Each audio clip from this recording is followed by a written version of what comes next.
వివాహేతర బంధానికి అడ్డుగా ఉన్నాడని భర్తనే చంపేందుకు భార్య కిరాయి హంతకులను సుపారీ ఇచ్చిన ఘటన కడప జిల్లా ప్రొద్దుటూరులో కలకలం రేపింది.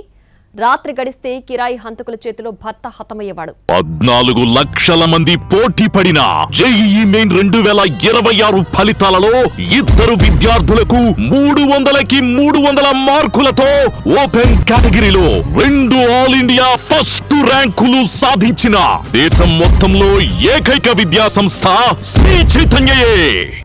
అయితే పోలీసులు ఈ విషయాన్ని పసిగట్టి సుపారీ గ్యాంగ్ ఆట కట్టించారు. ప్రియుడు సుధీర్ తనకు పరిచయస్తుడైన ప్రణయ్ అనే పాత రౌడీ షీటర్ను సంప్రదించాడు.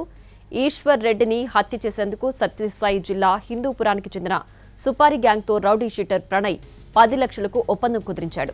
అందుకోసం శిల్ప తన నగలను తాకట్టు పెట్టి 5 లక్షలు సుపారీ గ్యాంగ్కు అప్పచెప్పింది.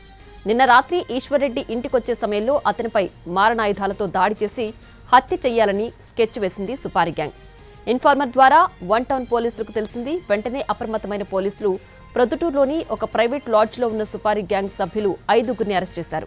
అలాగే ప్రియుడు సుధీర్, అతని స్నేహితులు 5గురిని మొత్తం 11 మందిని, ప్రియురాలు శిల్పాను పోలీసులు అదుపులోకి తీసుకుని రహస్య ప్రాంతంలో విచారణ చేపట్టారు.